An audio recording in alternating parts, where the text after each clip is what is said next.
Alors, je vous propose de commencer.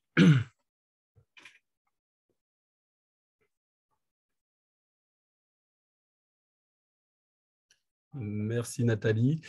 Voilà, donc on va commencer ce webinaire. Donc bonjour à toutes et à tous. Donc je me présente Stéphane Da Silva, je suis ingénieur conseil à la CRAMIF et je suis en charge du pilotage du secteur sanitaire et médico-social. Alors, nous sommes réunis aujourd'hui pour un webinaire d'une durée environ d'1h30 pour aborder la démarche TMS Pro dans le secteur sanitaire et médico-social. Alors, vous êtes aujourd'hui plus d'une centaine d'établissements qui se sont inscrits avec un auditoire majoritaire d'EHPAD, mais aussi de nombreux hôpitaux et cliniques qui sont concernés aussi par le programme TMS Pro. Alors, ce webinaire s'inscrit dans la démarche d'information sectorielle sur le programme TMS Pro et fait suite à la présentation de précédents webinaires organisés par la CRAMIF consacrés à ce programme. Alors, pour une bonne organisation de ce webinaire, nous vous invitons à couper vos micros. Nous vous informons aussi que ce webinaire sera enregistré et diffusé en replay sur la chaîne YouTube de la CRAMIF.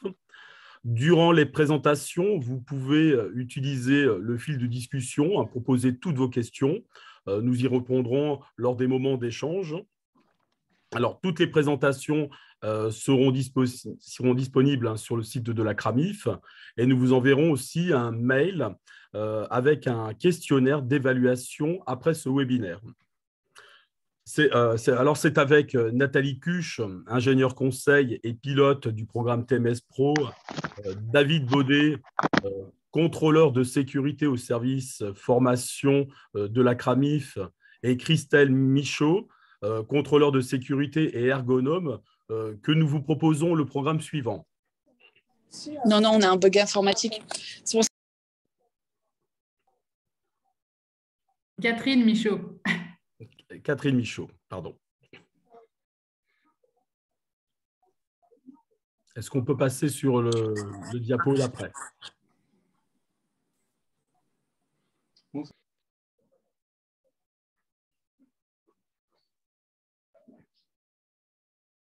Voilà, merci.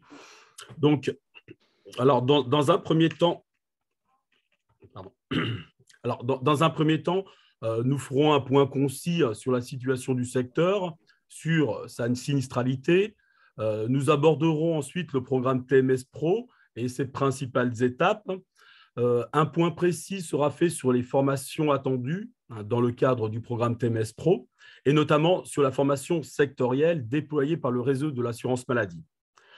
Nous vous présenterons ensuite les principaux outils existants qui ont été développés, vous permettant de mettre en œuvre le programme TMS Pro.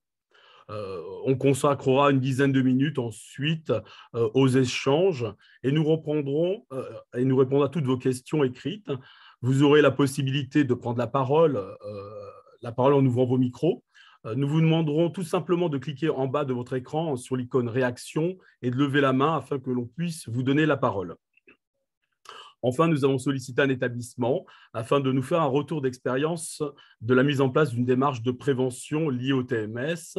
Et nous aurons ensuite un dernier moment d'échange pour clôturer ce webinaire.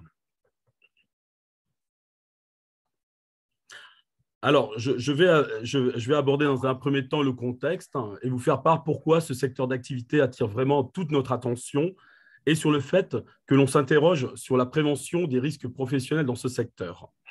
Alors, le secteur sanitaire médico-social est un enjeu sociétal et social. Comme vous le savez, la population de personnes âgées va augmenter considérablement avec une augmentation de 50% de la tranche d'âge 75-84 ans en 10 ans.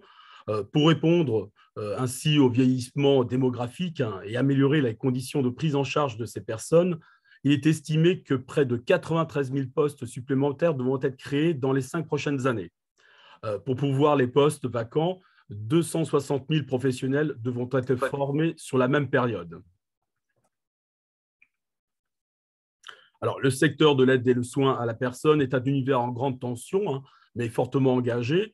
Alors, de nombreux rapports ont été publiés, notamment celui de Mme El Khomri sur le plan de mobilisation nationale en faveur de l'attractivité des métiers du grand âge. Ce que l'on observe notamment, c'est que les métiers du grand âge sont peu attractifs parce qu'ils sont exercés dans des conditions assez difficiles. Les conditions d'exercice de ces métiers sont très difficiles, notamment par le manque d'effectifs. Les postures, les rythmes de travail sont marqués par une forte pénibilité et se traduisent par un nombre d'accidents du travail et de maladies professionnelles, ce qu'on appelle, nous, la sinistralité, très supérieure à la moyenne nationale. On verra ensuite les indicateurs dans ces secteurs.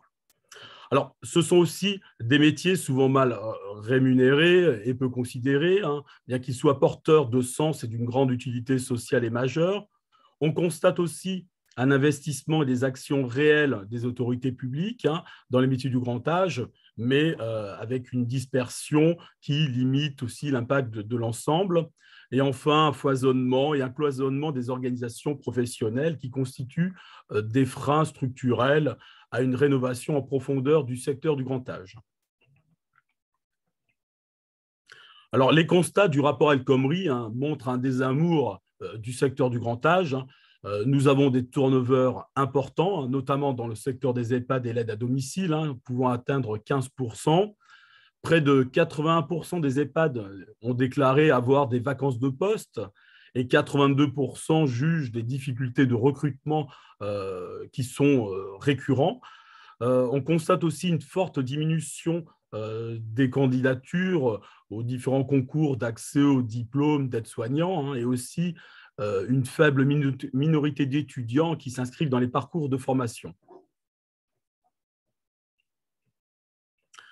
Alors, les principales mesures du rapport El Khomri s'orientent sur 5 axes, dont le deuxième axe est de donner une priorité forte à la réduction de la sinistralité et à l'amélioration de la qualité de vie au travail.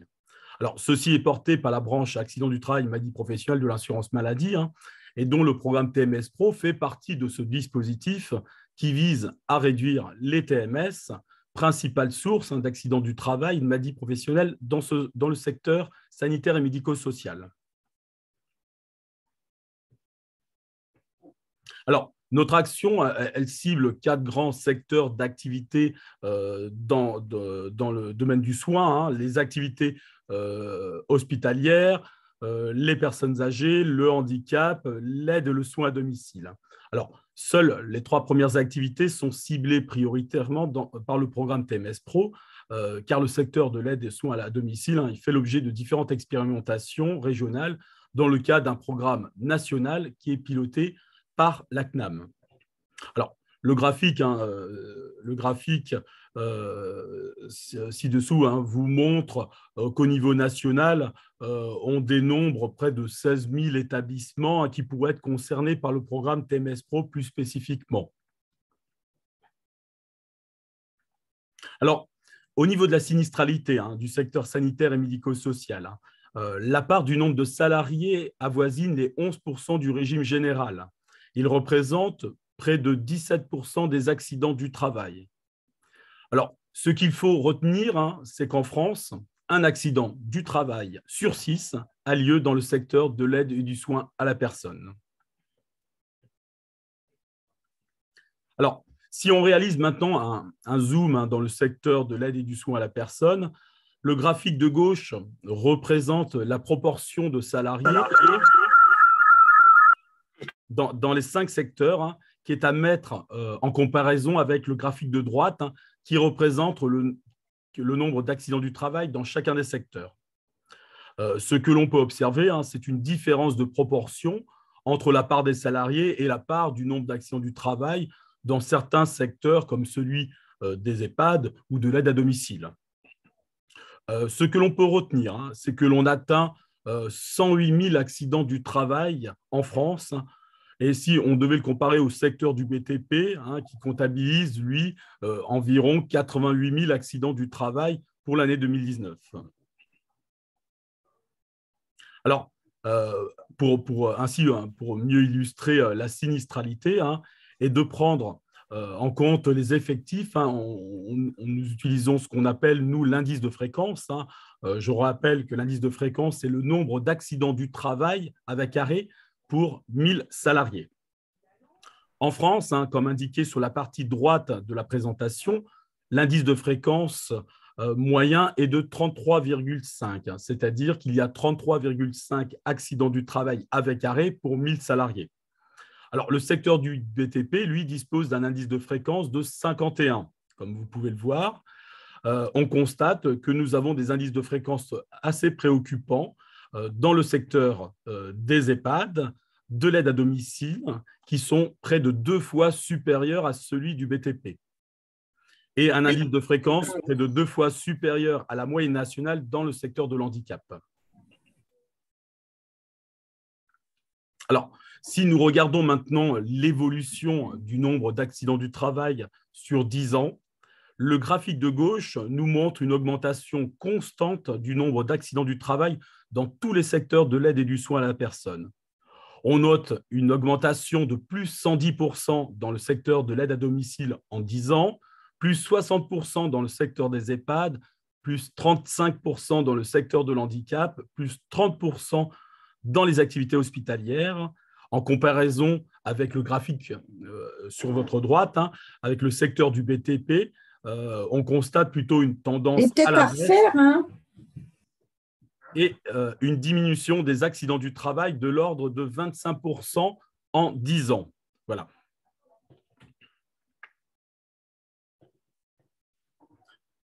Si nous regardons plus précisément la sinistralité en Île-de-France en 2019 dans les 3 principaux secteurs accidentogènes.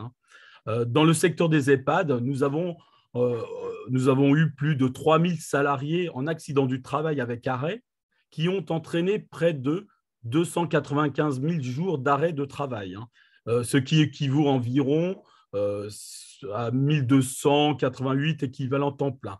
Alors, on peut dire que cela représente une vingtaine d'établissements en non-activité en Île-de-France. Il faut savoir que l'on constate beaucoup de désinsertions professionnelles dans ce secteur d'activité qui se traduisent par des licenciements pour inaptitude, notamment liés à des TMS. Dans le secteur hospitalier, un nombre équivalent d'accidents du travail, et comme on l'a vu précédemment, nous ne voyons aucune tendance à la baisse dans ce secteur.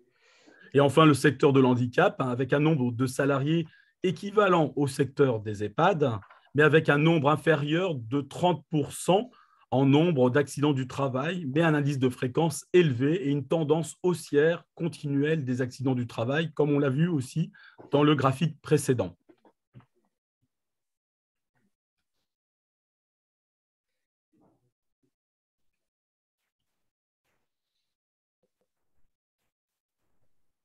Je vous présente mes excuses, j'ai juste un problème technique.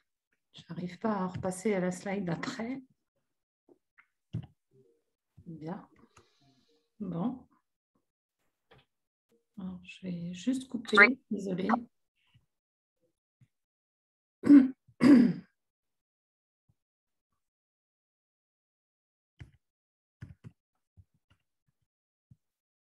Je vais donner la main à Catherine, s'il te plaît, parce que j'y arrive pas du tout. Je ne sais pas si j'ai un bug sur mon ordinateur.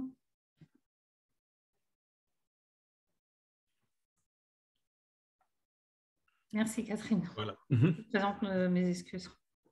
Merci Nathalie. Donc cette slide, elle représente les maladies professionnelles reconnues en Île-de-France en 2019, dans tous les secteurs confondus. Il faut savoir que la manutention de personnes est à l'origine des 2/3 des accidents du travail et de l'essentiel des maladies professionnelles dans le secteur de l'aide et du soin à la personne. Nous avons essentiellement des maladies professionnelles relevant du tableau numéro 57 concernant les affections périarticulaires. et qui représente près de 90% des maladies professionnelles du secteur sanitaire et médico-social. Alors, il est indiqué dans ce document, comme vous pouvez le voir, le coût moyen et la durée d'arrêt moyen suivant l'endroit affecté. On voit par exemple qu'une atteinte à l'épaule, souvent au niveau de la coiffe des rotateurs, a une durée moyenne de 344 jours d'arrêt de travail et un coût estimé de 49 500 €.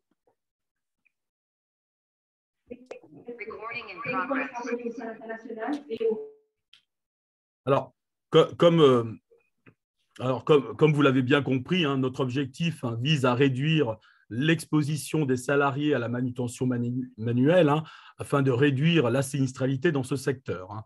Donc, le secteur sanitaire médico-social fait partie des 8 secteurs ciblés par le programme TMS Pro. Donc, en France, parmi les 8 000 établissements ciblés, 1 800 concernent le secteur sanitaire et médico-social. Et en Île-de-France, cela concerne 283 établissements.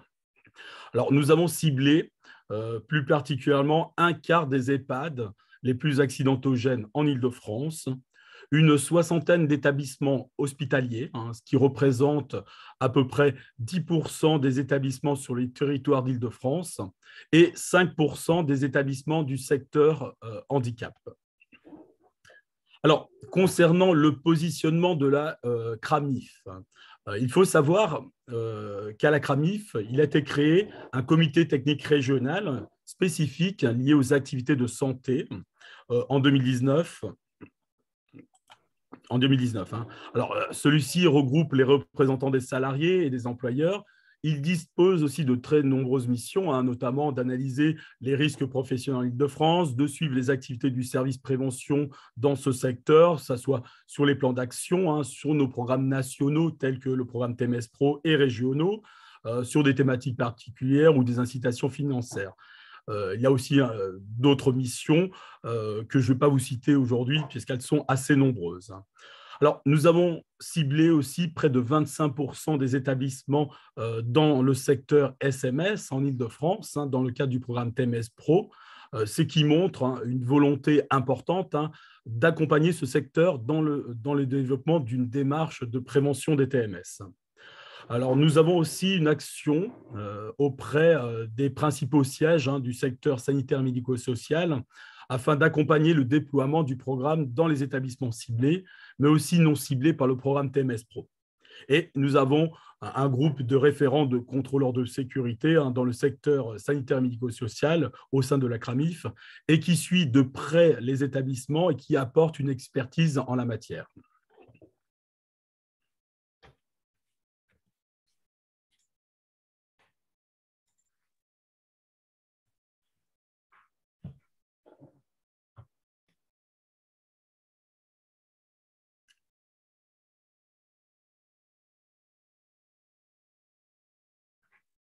Je reprends la main pour vous présenter cette partie. Donc, de quoi parle-t-on quand on parle de troubles musculo-squelettiques? En fait, il s'agit de pathologies qui touchent principalement les muscles, les tendons et les nerfs, et ils se traduisent principalement par des symptômes douloureux pour le salarié avec une réduction de ses capacités à force d'exposition à des situations à risque. Et ce qui est constaté, c'est que les troubles musculo-squelettiques sont responsables de diverses affections qui peuvent toucher les membres supérieurs, les membres inférieurs, mais aussi le dos, suivant l'activité du salarié.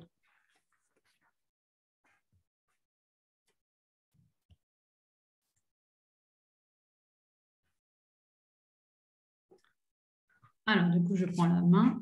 J'espère que tout le monde m'entend. Oui. Alors, les facteurs de risque. Donc, quels sont les facteurs de risque qui interviennent dans la survenue de troubles musculo-squelettiques? Eh bien, il y en a 4. On retrouve alors les facteurs individuels avec l'âge, le sexe, l'état de santé, la sensibilité, mais aussi l'expérience professionnelle et la formation, notamment aux aides techniques. On a ensuite les facteurs biomécaniques avec l'effort, la répétitivité, la posture, le travail statique, mais aussi les angles articulaires, les piétinements, etc. Tout ça, bien évidemment, à relier avec la durée d'exposition. En troisième position, on a la composante psychosociale avec le stress, les tensions au travail, mais aussi la satisfaction au travail. On a la reconnaissance au travail. On peut aussi avoir la confrontation avec la maladie, avec la violence également parfois. Et enfin, pour finir, on a les ambiances physiques avec le travail au froid et les vibrations. Voilà, si on veut faire une démarche efficace de prévention des troubles musculo-squelettiques, il va falloir s'intéresser à ces 4 facteurs de risque.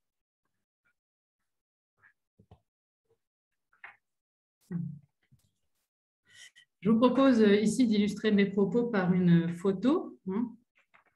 Voilà, vous avez ici une situation de travail avec une aide-soignante qui est aidée d'un tiers qui installe un patient, imaginons paralysé des jambes, sur un lit. Donc, si on voulait décrire un petit peu les facteurs de risque, alors voilà, on regarderait déjà les facteurs individuels. On dirait qu'on a une femme d'un certain âge avec une ancienneté au poste X et une formation Y. Ensuite, au niveau des facteurs de risque biomécaniques, on décrirait la position, donc elle est debout, et puis la posture, elle est en flexion du tronc vers l'avant, donc avec des efforts au niveau des membres supérieurs pour soulever en fait les jambes du patient. Au niveau des épaules, on décrirait donc les angles articulaires qui sont supérieurs aux angles de confort définis par l'INRS. On décrirait également la notion de répétitivité, de cycle de travail selon l'organisation et la charge de travail de l'opératrice. Enfin, pour décrire la composante psychosociale, on pourrait évoquer ici notamment l'entraide avec la personne tiers. La collaboration est en effet un élément que l'on peut observer, mais quand il s'agit de la composante psychosociale, on va plutôt l'aborder par des échanges, par des entretiens avec les opérateurs, opératrices, voilà, notamment sur leur ressenti au travail. Des facteurs de risque déterminants. Alors, les déterminants sont un ensemble en fait, de causes qui expliquent les facteurs de risque. Vous avez ici une liste non exhaustive en fait, de déterminants, donc autour des différents facteurs de risque. On retrouve alors les exigences de production, on parlerait plutôt ici des exigences de service, voilà, la qualité de soins attendus dans une EHPAD, etc.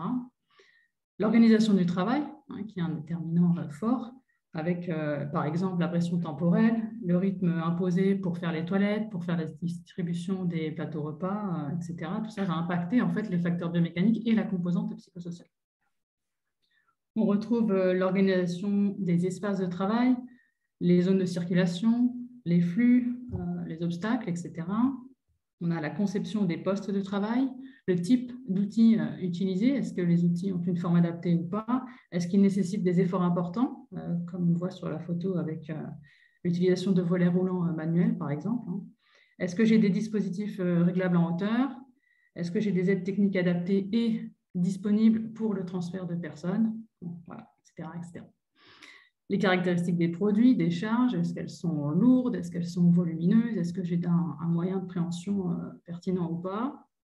Les caractéristiques des locaux et plus largement des environnements de travail, est-ce que j'ai un espace adapté, est-ce que j'ai un sol glissant, est-ce que j'ai un sol encombré, est-ce que j'ai un sol en pente, etc., etc. L'autonomie des personnes donc à mobiliser, qui est aussi un déterminant important, leur état de santé, leur degré de collaboration, mais aussi celle de leur famille. La qualité empêchée, est-ce que j'ai suffisamment de moyens, de ressources pour réaliser mon travail avec la qualité que j'aimerais y mettre? Les conflits éthiques, la gestion du personnel, la gestion des compétences, l'évolution de carrière, les collectifs de travail, est-ce que mon collectif est sain, est-ce qu'il est dégradé, est-ce qu'il est sous tension?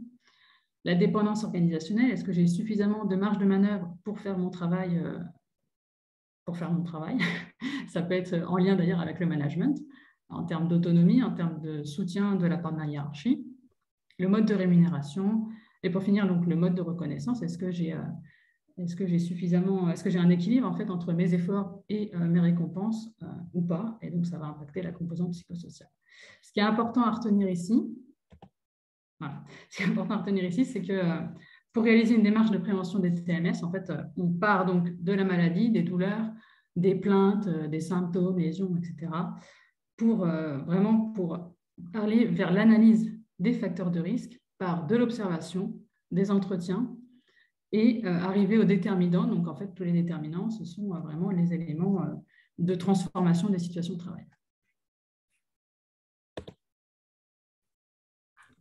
Merci Catherine. Donc, en améliorant les conditions de travail des salariés, la prévention va permettre de réduire les contraintes, le nombre d'accidents du travail et le nombre de jours d'arrêt également, par conséquence.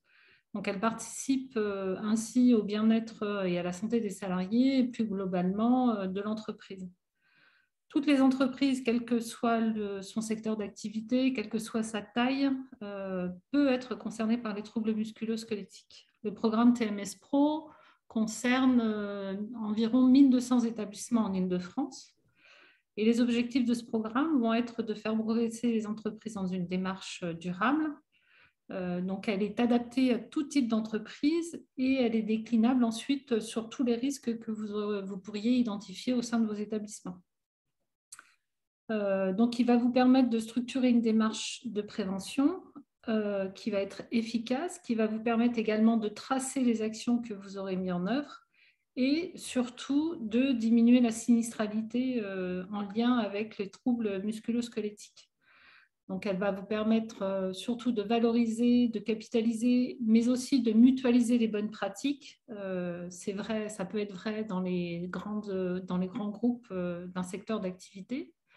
Elle va vous permettre d'organiser des échanges d'expériences entre vous et surtout, il a pour but de faire progresser les secteurs d'activité.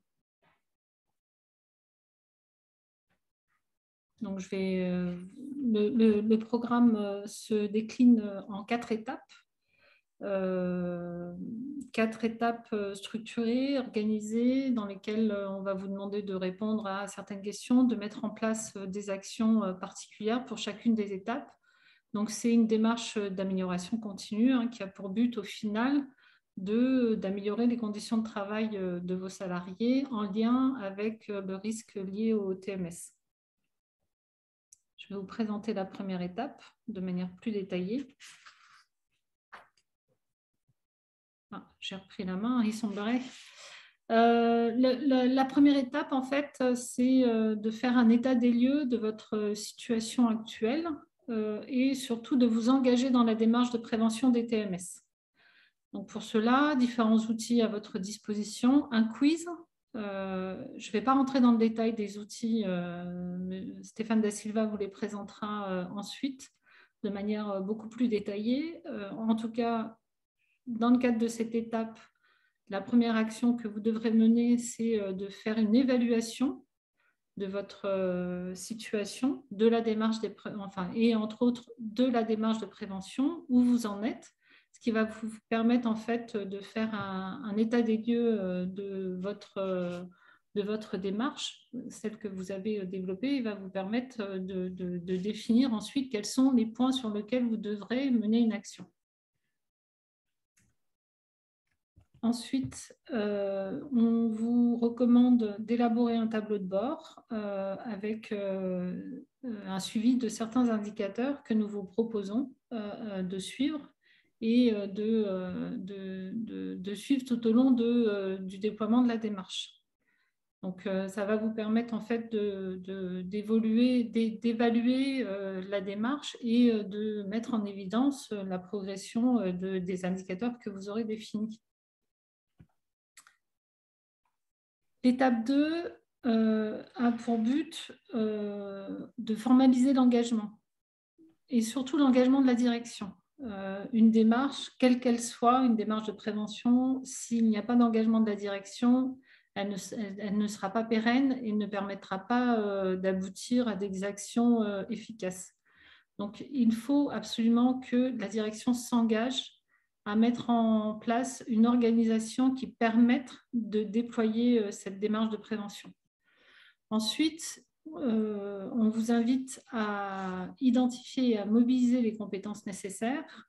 Donc, soit vous avez plusieurs options à votre disposition. Vous avez la possibilité soit de former une personne en interne, donc une personne ressource, qui sera en charge du suivi et du déploiement de cette démarche de prévention des TMS au sein de votre établissement, ou bien de vous faire accompagner par un intervenant externe. Donc, plusieurs options s'offrent à vous. Vous avez la possibilité de faire appel à un ergonome d'un service de santé au travail auquel vous adhérez. ou alors si vous avez un service de santé au travail autonome, hein, enfin, qui est interne à votre établissement. Vous avez aussi la possibilité de faire appel à un intervenant en prévention des risques professionnels ou bien de solliciter un cabinet spécialisé en ergonomie pour vous accompagner dans l'analyse que vous devrez mener au sein de votre établissement. Et surtout, pour que cette démarche soit pérenne, nous vous invitons à informer vos salariés sur la démarche initiée et de leur montrer votre volonté et les objectifs que vous souhaitez atteindre en mettant en place cette démarche. Une des actions aussi... Pardon, vous m'entendez? Je ne sais pas ce qui s'est passé. Désolée. Une des actions aussi principales de cette étape va être de repérer et d'identifier les postes où les situations de travail présentent le plus de risques de TMS. Donc, un outil aussi qui est mis à votre disposition qui va vous permettre en fait de faire une évaluation, de faire une analyse de chacun des postes que vous aurez considérés comme à étudier et qui va vous permettre d'identifier le ou les postes prioritaires sur lesquels vous devrez mener une action. Donc ça, c'est vraiment pour identifier les postes prioritaires ou les situations de travail prioritaires.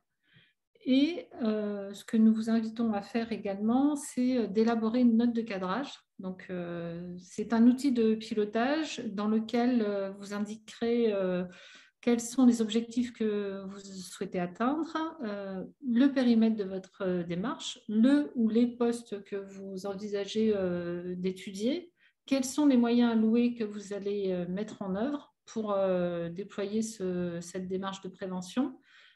Est-ce que vous prévoyez de trouver une compétence en interne et dans ces cas-là, de lui proposer de suivre la formation personne ressource si elle n'a pas les compétences pour pouvoir déployer ce programme? C'est l'outil de pilotage qui va vous permettre en fait de suivre votre projet votre programme votre démarche de prévention des TMS. Donc là, je laisse la parole à David Baudet qui va vous présenter la formation. Bonjour à tous. Alors, donc, effectivement, pour ce qui est de la formation, pour pouvoir mener à bien votre démarche de prévention, il faudra revenir sur la diapo d'avant. Parce que là, on a avancé d'une diapo directement. Voilà. Donc, voilà, pour mener à bien... Hop là. On a perdu le diaporama.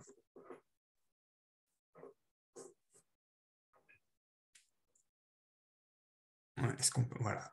Donc, première chose, hein, comme vous l'avez compris, l'idée, c'est de pouvoir vous appuyer effectivement sur une personne ressource pour pouvoir effectivement mener votre projet de prévention des TMS. Et cette personne ressource devra être notamment compétente sur deux champs. Premier champ de compétences, la conduite et l'animation de projet. Deuxième champ de compétences, l'analyse de l'activité et de l'environnement de travail au sens ergonomique. Comme l'a dit tout à l'heure Nathalie, cette personne ressource peut être un salarié de votre établissement, déjà éventuellement compétent sur le sujet ou à faire monter en compétences. Ce salarié peut, si vous êtes une entreprise qui est un groupe, très bien se situer effectivement dans un autre établissement, notamment par exemple au niveau d'une direction régionale, hein, pour agir sur différents établissements. Et vous pouvez également aussi, comme l'a précisé tout à l'heure Nathalie, recourir à un professionnel externe, soit via votre service de santé au travail ou en recourant à notamment un IPRP ou un consultant, à la condition effectivement que ce professionnel soit bien compétent sur la conduite et l'animation de projet, sur l'analyse de l'activité de l'environnement de travail au sens ergonomique. Toutefois, effectivement, on vous préconise, nous, plutôt de recourir à une personne ressource plutôt en interne, tout simplement parce que c'est un atout en fait, non négligeable pour permettre à votre établissement de s'approprier la démarche de prévention des TMS et donc de développer en même temps son autonomie et de rendre cette démarche pérenne. Par conséquent, si vous choisissez effectivement de vous appuyer sur un salarié de votre établissement pour en faire votre personne ressource et qu'il y a nécessité donc de former ce salarié sur le sujet, dans le cas effectivement où cette personne n'aurait pas toutes les compétences visées, les compétences dont je parlais à l'instant, il existe deux grands dispositifs de formation générique que vous pouvez choisir selon vos préférences. On peut passer à la diapo suivante.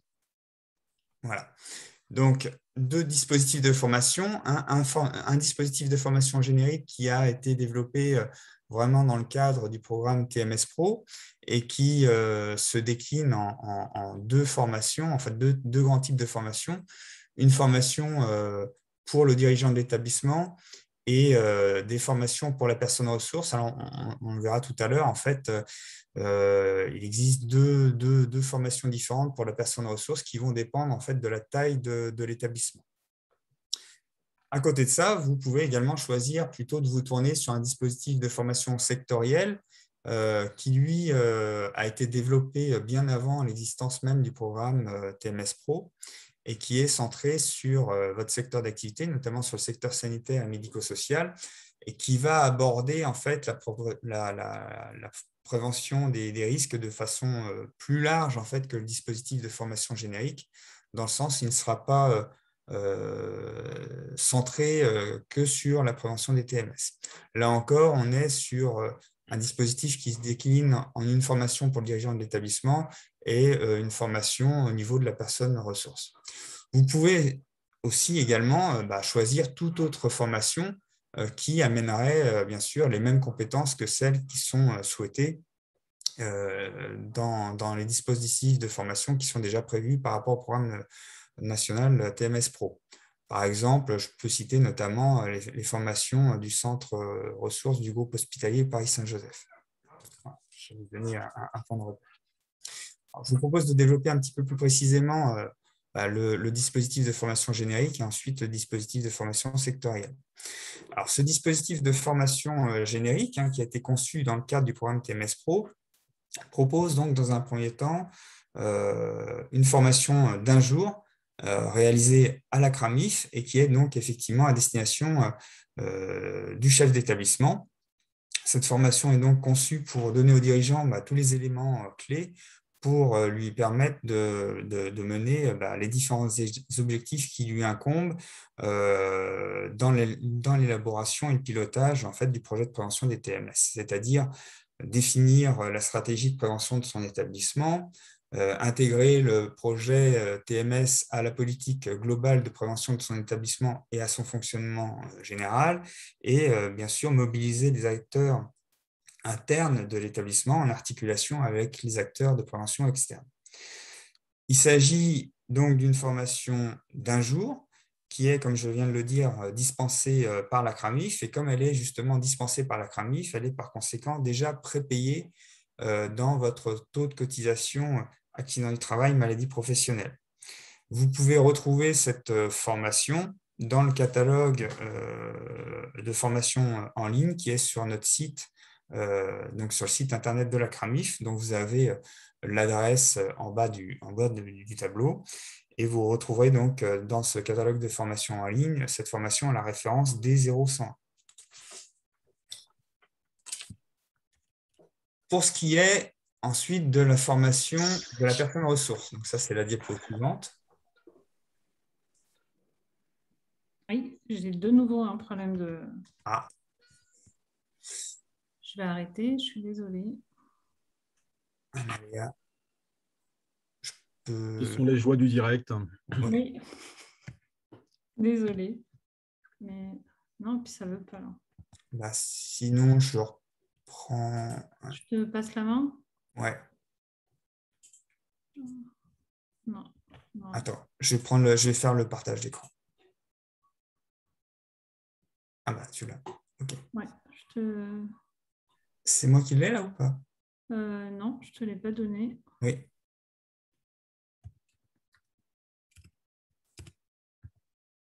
Il faudrait pouvoir passer à la diapo suivante.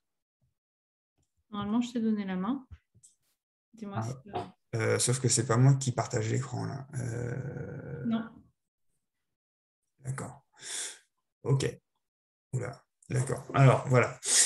On va y arriver. Donc, pour ce qui est de la formation de la personne ressource, donc, on est toujours dans le cadre du dispositif de formation générique. Hein.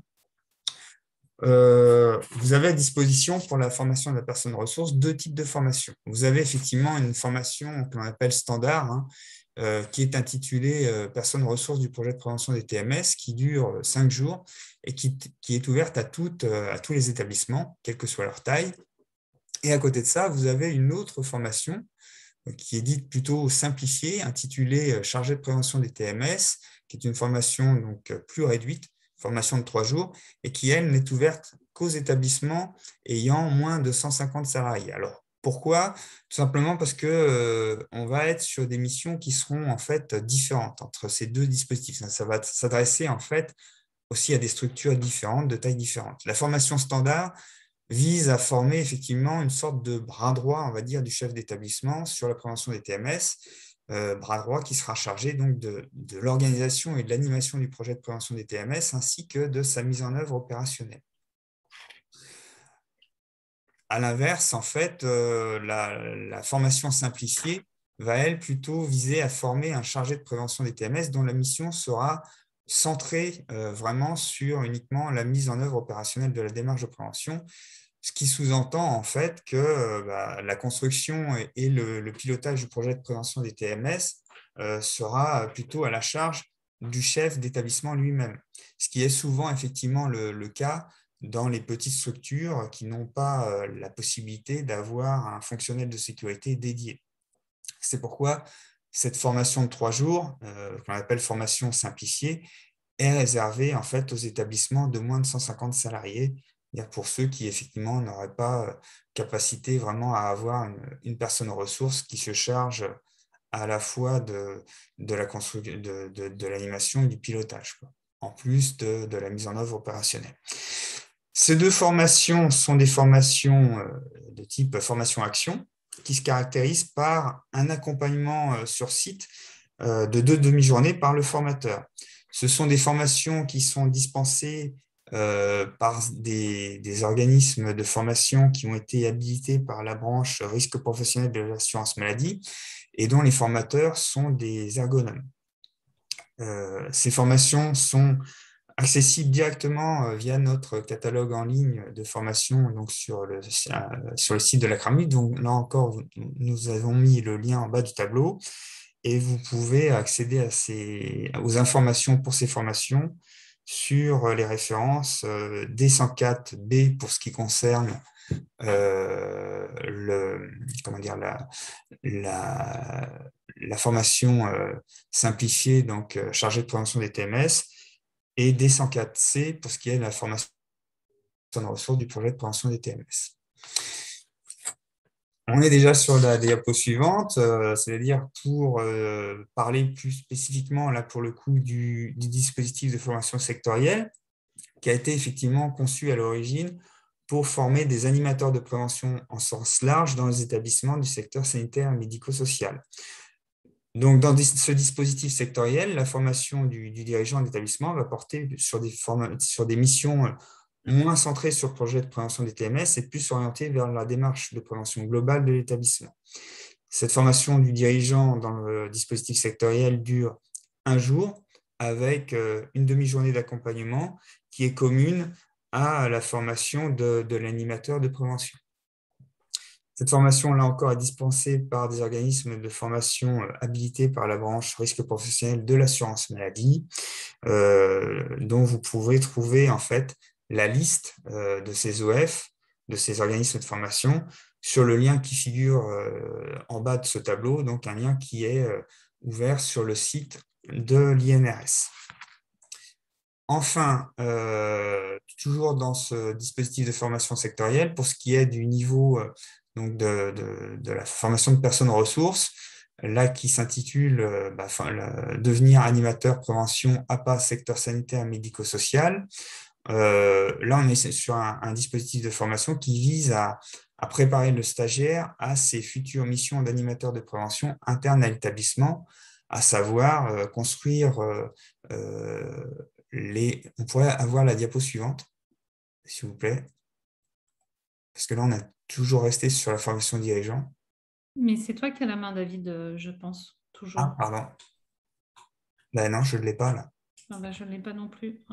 Ah, là, ça y est, ça arrive. Oui, ça arrive. Ça arrive avec un gros retard. D'accord. Pardon pour le désagrément. Là, on est revenu en arrière. Voilà. Donc, pour... décidément...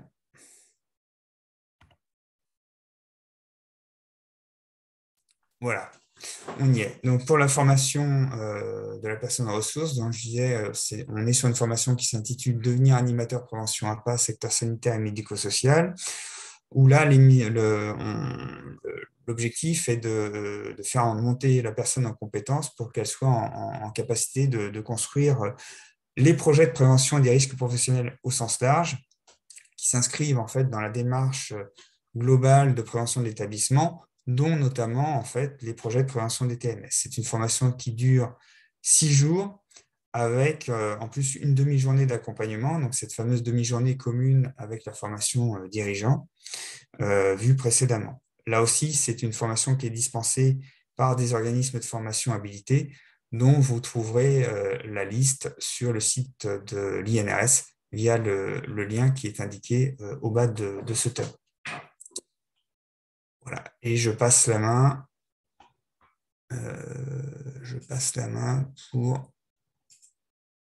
Pour la suite. Je reprends la main. Merci. Ouais. Donc là, c'est Stéphane Da Silva qui va reprendre la parole. Ouais.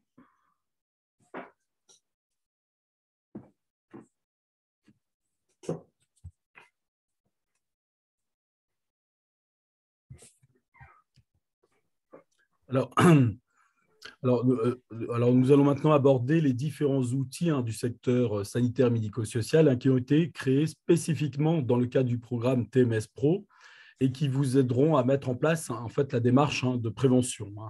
Alors, vous les retrouverez systématiquement sur le site TMS Pro ou bien sur le site amélie.fr où il y a une page dédiée à TMS Pro et vous aurez tous les outils à disposition. Donc, je vais passer en revue vraiment tous les outils sans rentrer dans le détail précisément. Alors, lors de la première étape, donc vous devez réaliser un état des lieux et pour cela, vous avez à votre disposition un tableau de bord que Nathalie Cuche vous a présenté, qui est à compléter avec tous les principaux indicateurs de sécurité de votre établissement. Certains indicateurs sont indispensables et vous pouvez les compléter par d'autres indicateurs beaucoup plus pertinents. Alors, ce que je constate souvent dans ce qu'on reçoit comme tableau de bord dans le secteur sanitaire médico-social, quelquefois, on a 1 voire 2 années. On vous demande vraiment d'essayer d'avoir toutes les années de 2018, on va dire, jusqu'à ce jour. Voilà, parce que nous mettre la dernière année, c'est difficile de suivre ensuite les évolutions et on en a besoin pour voir si les effets des démarches mises en place sont effectifs. Vous avez aussi un outil sous format Excel qui est intitulé « Évaluation de la démarche de prévention des TMS », qui va vous permettre d'évaluer votre situation actuelle, notamment vis-à-vis des actions de prévention que vous avez déjà mises en place dans vos établissements. Alors, c'est un document Excel avec une dizaine de questions suivant différentes thématiques. Alors, sur les engagements de la direction, sur la mise en œuvre d'une démarche, sur la recherche d'autonomie, sur la participation des salariés, de l'encadrement, mais aussi des représentants du personnel, sur la mise en œuvre de solutions techniques, humaines ou organisationnelles, et sur la recherche d'une prévention durable. Alors, ceci aboutira à une rosace donnant une situation imagée de votre évaluation, de votre démarche de prévention des TMS. Alors, il existe un outil complémentaire pour le secteur sanitaire médico-social sur 10 questions faisant référence à la recommandation R471. Et je vais revenir un peu sur cette recommandation ensuite, vous questionnant notamment sur l'existence ou non d'une évaluation des risques liés à la mobilisation des personnes et sur l'intégration dans les plans de soins des besoins de mobilisation des personnes, sur l'identification des personnes nécessitant d'être soulevées totalement et sur les aides techniques à disposition. Alors, pour ceux ne connaissant pas la recommandation R471 qui a été élaborée par les partenaires sociaux de votre branche d'activité, je vous invite vraiment à en prendre connaissance. Elle traite de l'approche des risques liés à la mobilisation des personnes à autonomie réduite, en perte d'autonomie ou sans autonomie. Alors, cette recommandation vise à diminuer au maximum les risques professionnels auxquels sont exposés les salariés dans les centres hospitaliers, les cliniques, MCO, les EHPAD, les maisons d'accueil spécialisées. L'approche du risque liée à la mobilisation des personnes se fait suivant plusieurs critères. Le degré d'autonomie, le patient ou le résident peut avoir une autonomie totale ou une dépendance partielle, forte ou totale, la situation de travail rencontrée lors de transfert ou de mobilisation, ainsi que d'autres facteurs à prendre en compte, tels que la morphologie, les capacités, le degré de coopération du patient ou du résident. Alors, vous y retrouverez dans cette recommandation un tableau d'aide à l'évaluation de l'autonomie de la personne au regard des risques liés à sa mobilisation et ses transferts, tels que la toilette, l'habillage, le transfert, le déplacement. Alors, dans le cadre de cette démarche, il est important de bien réaliser une analyse des besoins réels. Il faut notamment systématiser l'utilisation d'aides techniques efficaces afin que les personnels soignants n'aient plus à soulever manuellement les personnes en grande dépendance, même à 2 personnes, afin de préserver leur santé. Par exemple, on va privilégier le lève-personne sur rail plafonnier dans les chambres occupées par des personnes en grande dépendance. Alors, cette recommandation sur laquelle le réseau d'assurance maladie s'appuie lors des visites d'établissement, précise qu'il faut privilégier des dispositifs à proximité immédiate, et j'insiste sur le mot à proximité immédiate, de leur lieu d'utilisation, et qu'il convient donc de privilégier le lève-personne sur rail plafonnier. Le lève-personne mobile électrique par étage ne répond pas tout à fait à cette demande. Malheureusement, quelquefois, on ne le trouve pas ou il est utilisé ailleurs et ça ne rentre pas dans l'application vraiment de cette recommandation. Alors, dans la deuxième étape du programme, il nous faut en particulier identifier les situations prioritaires à risque pour définir les priorités parmi les postes examinés dans vos structures. Donc, nous avons mis à votre disposition un outil nommé « Dépister les risques TMS dans votre structure secteur sanitaire et social », qui est issu de la méthode d'analyse de la charge physique de travail secteur sanitaire social. Donc, vous pouvez récupérer ce document sur le site de l'INRS. Donc, vous avez la référence en bas à droite de la diapositive. Donc, c'est un outil assez simple d'utilisation qui peut être utilisé par les structures de toutes les tailles et qui ne nécessite aucune formation préalable. Alors, il se présente sous format Excel, où vous devez identifier les situations de travail à risque dans votre établissement. Et ensuite, vous aurez à compléter une grille d'évaluation sur les difficultés liées à l'effort physique, le dimensionnement, les caractéristiques temporelles et de l'environnement, l'organisation du travail. Et toutes les informations complétées sur les différentes situations seront automatiquement regroupées dans un tableau de synthèse dans ce même document. Alors, cet outil vise à dépister et à hiérarchiser les situations de travail à risque. Et il va vous permettre d'identifier les situations de travail pour lesquels un diagnostic plus approfondi sera nécessaire dans le cadre de la troisième étape du programme. Alors, dans la troisième étape du programme, vous aurez analysé les situations prioritaires et à établir un plan d'action. Alors, nous avons mis à disposition 2 outils spécifiques au secteur sanitaire. Le premier outil est un outil de diagnostic approfondi de la situation de travail, secteur sanitaire et social, issu de la méthode INRS MACPT de 3S de l'INRS. Alors, je tiens à informer que l'utilisation de cet outil requiert des compétences en ergonomie et que sa mise en œuvre repose sur une démarche participative pluridisciplinaire. Alors, vous aurez donc à compléter 5 grilles d'analyse autour de 5 indicateurs qui sont liés aux efforts à réaliser, le dimensionnement, les caractéristiques temporelles, les caractéristiques de l'environnement et sur l'organisation qui a été mise en place dans l'établissement. Vous aurez à côté, selon 4 niveaux de risque allant de la contrainte minimale à la situation inacceptable, ce qui permettra de réaliser une synthèse et qui pourra servir de base à la discussion du groupe pour définir les priorités d'action. Alors, il existe aussi un deuxième outil qui permet d'analyser, de comprendre les situations à risque repérées dans la deuxième étape du programme TMS Pro. Il est issu du guide méthodologique rythme 3S, signifiant repère pour l'intervention en prévention des TMS secteur sanitaire et social. Donc là, on va partir sur une description de la situation de travail qui a été retenue. Et ensuite, on va s'entretenir avec le salarié à propos de la situation de travail. Donc, il y a un guide avec différentes questions qui ont été conçues pour vous aider dans cette démarche. On va ensuite observer et quantifier les opérations telles que la toilette, les transferts, et demander à l'opérateur, au salarié, son ressenti en termes d'efforts et ou de difficulté de réaliser la tâche. On va expliquer aussi les raisons de l'accomplissement de différentes tâches réalisées. Le but étant d'identifier les causes principalement, qui soient biomécaniques ou psychosociales, à l'origine des troubles musculo-squelettiques. Et ensuite, on va hiérarchiser pour définir des actions à mettre en œuvre. Enfin, il conviendra bien sûr d'établir un plan d'action qui permettra de formaliser le diagnostic qui a été réalisé et de modifier les situations de travail des salariés.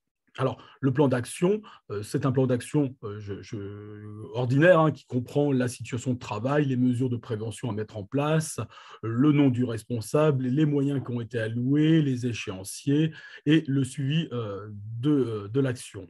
Nous vous avons aussi mis un outil vous permettant d'établir un inventaire qui est basé essentiellement sur les dispositifs et les aides techniques à mettre en œuvre pour réduire les manutentions et les postures contraignantes. Alors, sur la diapo suivante, alors voilà, cela se traduit sous la forme d'un tableau où il conviendra de compléter pour chaque résident ou patient les tâches réalisées en indiquant s'il y a une manutention pondérale, la fréquence, les aides techniques à disposition, et s'ils sont sur place, dans l'unité ou hors de l'unité, ou bien absents aussi. Et on indique aussi le taux d'utilisation de ces équipements.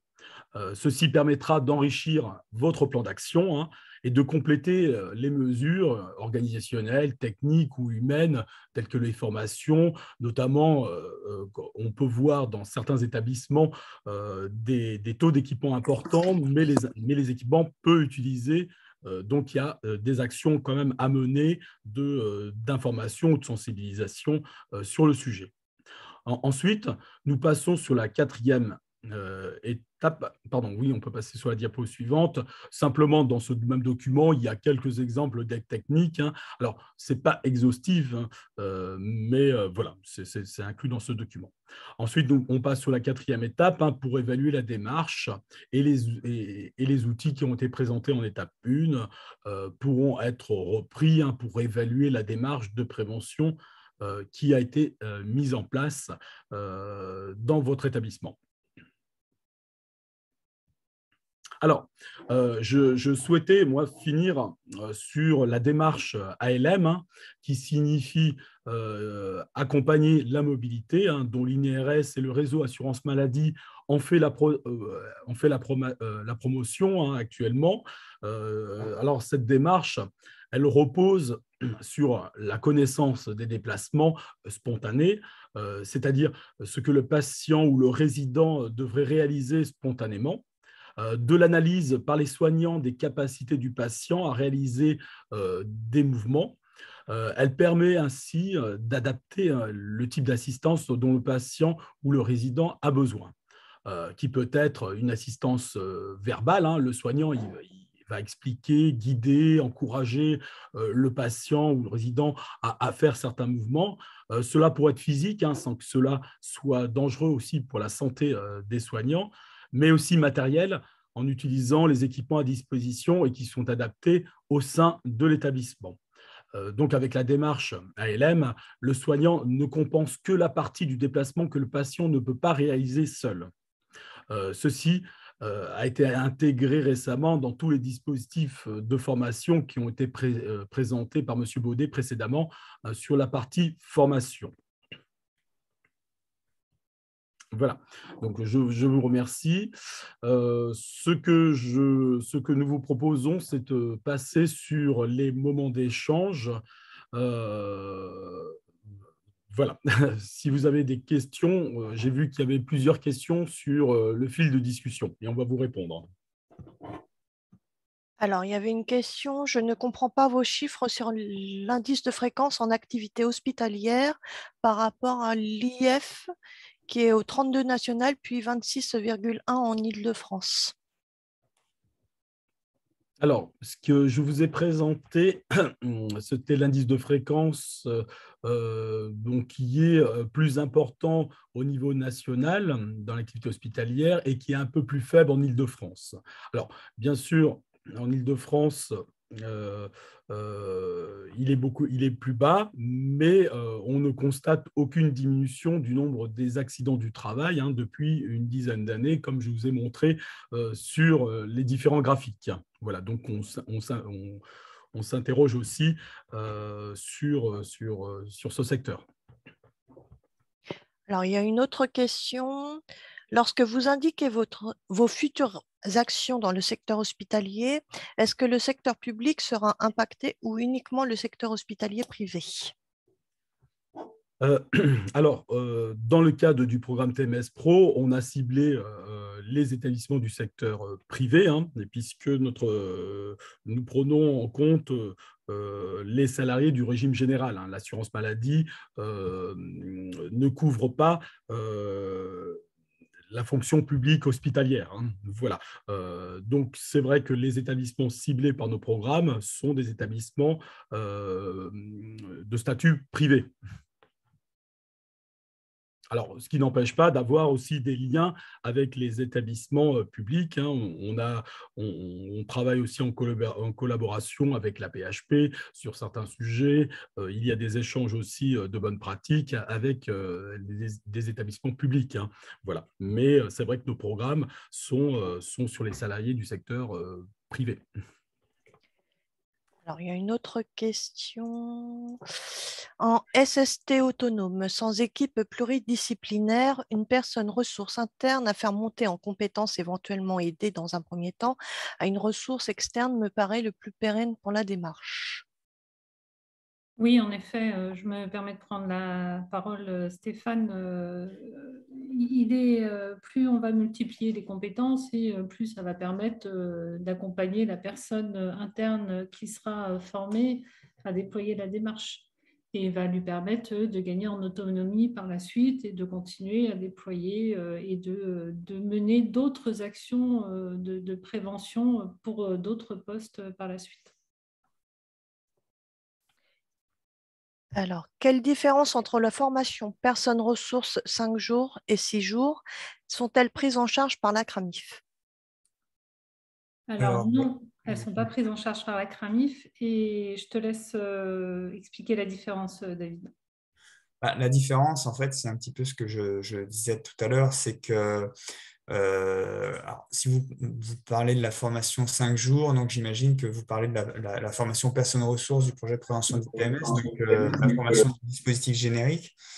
Là, on est vraiment sur une formation qui est centrée, en fait, qui a été développée dans le cadre du programme TMS Pro et qui vise effectivement à faire monter la personne en compétence pour qu'elle en fait, organise, anime le projet de prévention des TMS et le mette en œuvre, quoi. Donc, c'est vraiment centré sur le projet de prévention des TMS, son animation et sa mise en œuvre opérationnelle avec les outils dédiés. Pour ce qui est de la formation animateur prévention du dispositif sectoriel, donc orienté sur le secteur sanitaire et médico-social, on est plutôt sur un dispositif qui vise plus à l'origine à former en fait, en gros, le salarié désigné compétent de l'établissement.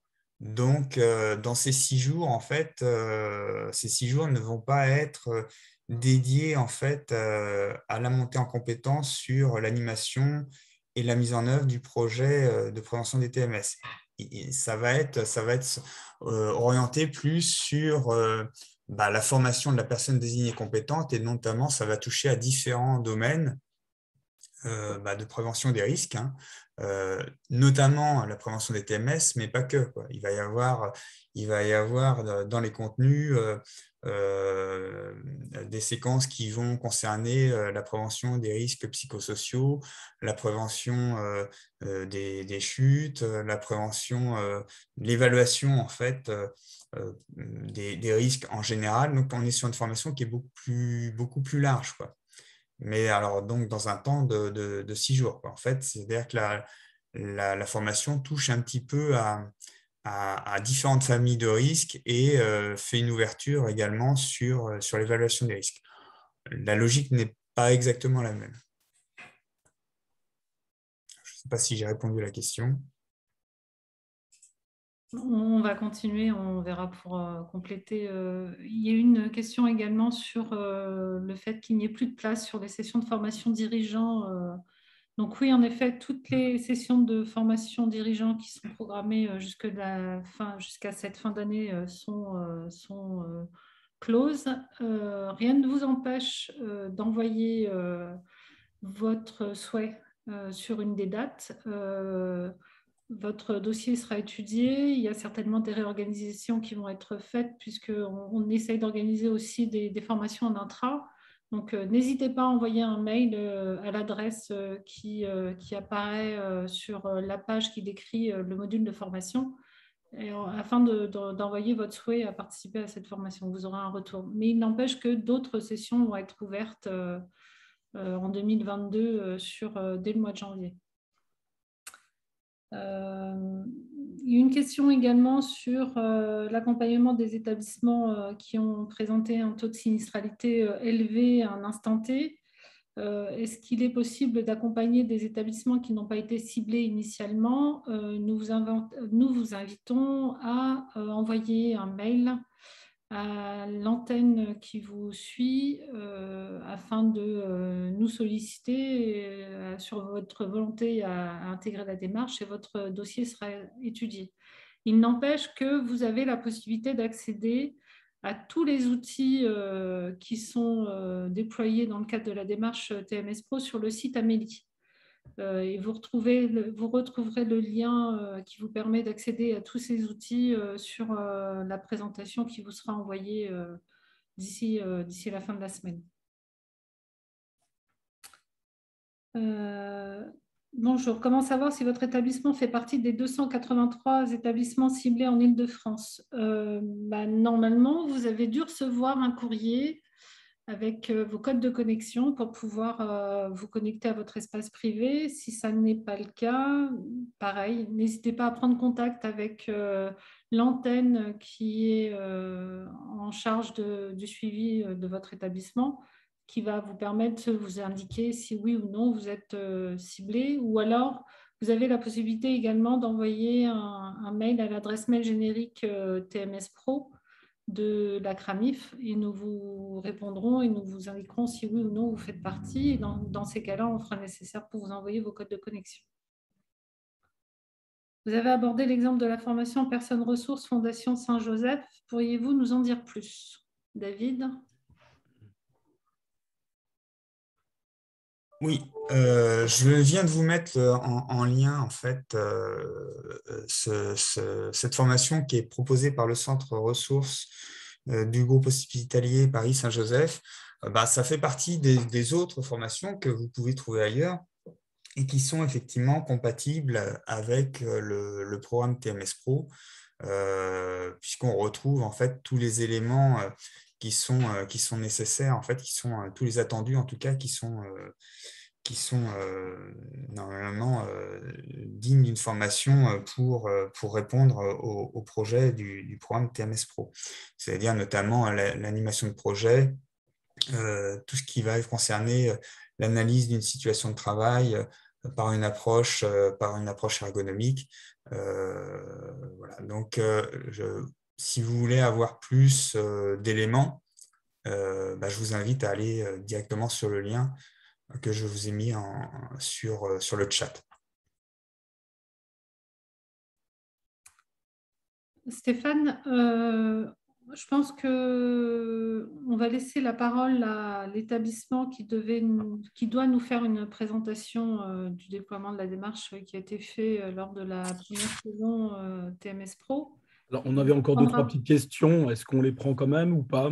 On les prendra après parce que sinon, on va... Je pense qu'il est préférable de laisser la parole à... Très bien. Alors, je vais voir si elle est arrivée. Donc, normalement, nous avons une intervention de la résidence Eleusis de Domusvie. La directrice doit être connectée. Je ne sais pas si elle est connectée actuellement ou pas.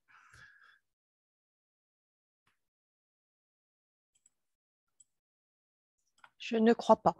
Pour l'instant, elle n'est pas connectée. Ce qu'on peut, voilà, elle doit on se va continuer alors les questions. on va continuer sur les questions. Voilà. Bonjour. Est-ce qu'un outil tel qu'une application peut être préconisé dans une démarche de prévention des risques pro, TMS, RPS, douleurs physiques et psychiques, comme l'outil WASA recommandé par plusieurs médecins du travail? Alors, je vais peut-être répondre là-dessus. Alors, c'est vrai qu'il y a plusieurs outils qui sont développés sur le marché. Alors, il y a cet outil-là, mais il y en a aussi d'autres qui sont développés par des structures voilà, privées qui sont commercialisées. Voilà, donc vous pouvez, je dirais, utiliser tout type d'outils, mais nous, dans le cadre du programme TMS Pro, ce sont du moins l'outil qu'on a mis en place a une méthodologie qui a été étudiée avec l'INRS et la CNAM et le réseau d'assurance maladie. Voilà. Bon, voilà. Donc après, si ça répond, on va dire, à la démarche de prévention des risques professionnels, classiquement, pourquoi pas? Oui, ça peut être utilisé en complément. Question suivante. Bonjour, quelles sont les aides financières disponibles du dispositif pour financer les actions validées? Donc, il existe deux types d'aides financières. C'est les subventions prévention TPE. Donc, une qui s'intitule TMS Pro Action et la seconde qui s'intitule TMS Diag. C'est deux aides financières qui sont particulièrement dédiées aux établissements de moins de 50 salariés au niveau national. C'est des aides financières qui permettent de subventionner le diagnostic qui va être réalisé, le matériel potentiellement qui sera mis en œuvre et également l'étude ergonomique qui pourrait être menée par un cabinet externe ou un ergonome dédié.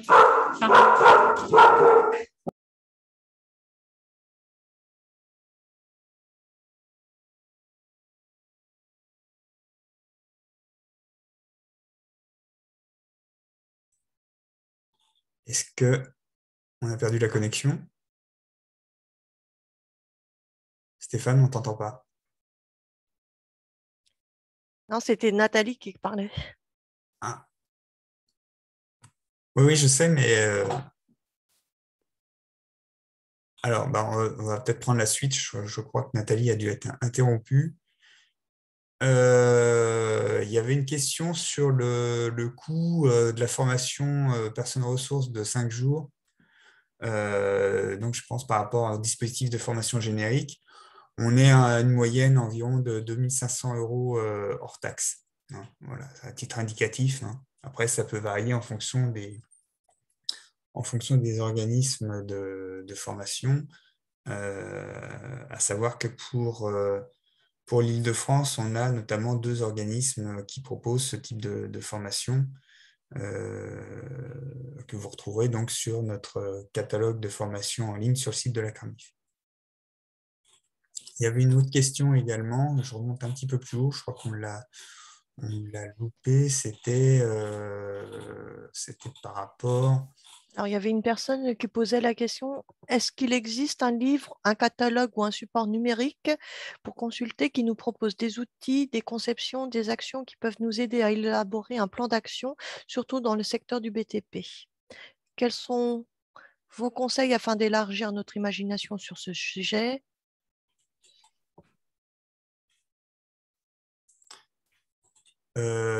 Un support numérique sur la question, sur la prévention des TMS. En soi, non, il existe en fait des outils d'analyse, hein, bien sûr, hein. Mais ça, ce sont les outils justement qui sont vus en fait dans le cadre de la formation de la personne ressource et dans le cadre de la formation du chargé de prévention des TMS. Mais ce sont des outils en fait qui nécessitent de pouvoir être déjà formé préalablement dessus pour pouvoir se les approprier, quoi, en fait, en définitive.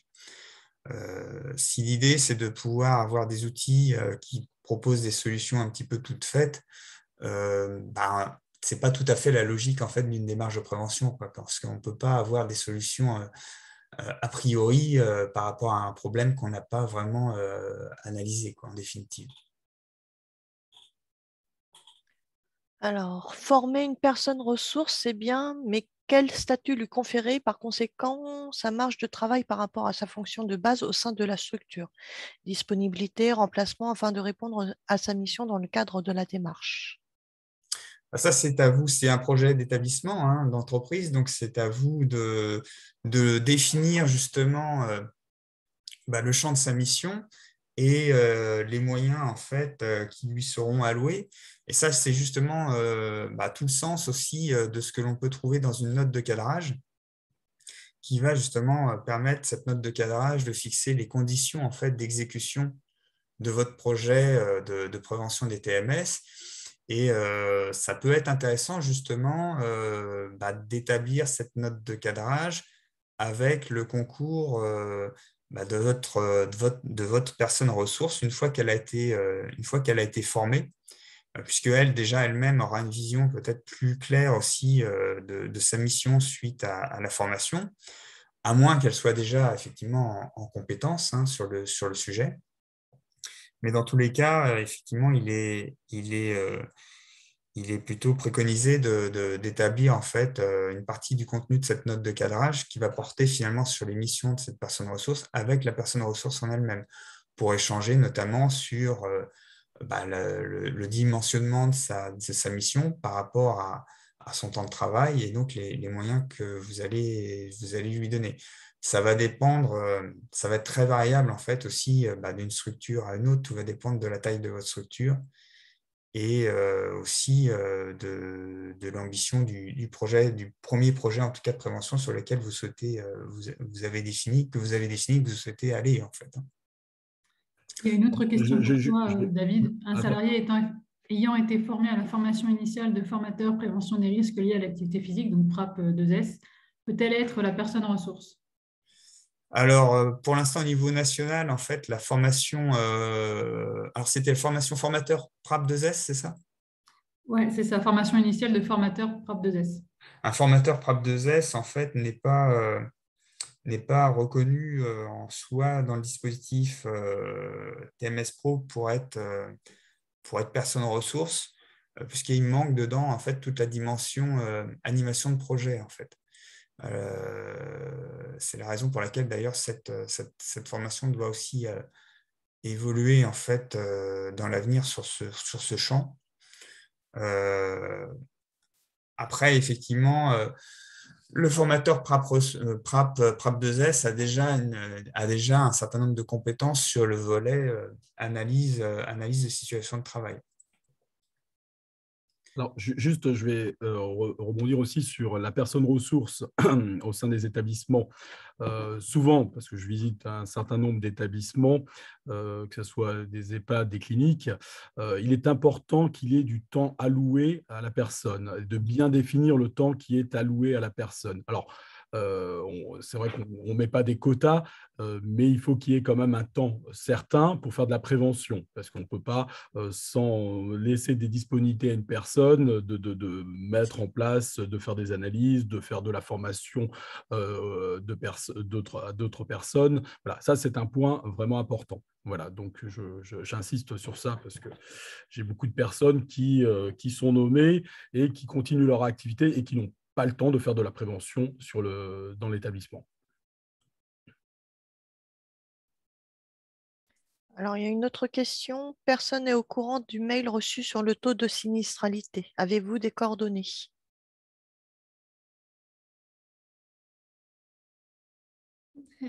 Enfin, pour la personne qui a posé cette question, est-ce que vous pouvez préciser exactement de quel mail s'agit-il?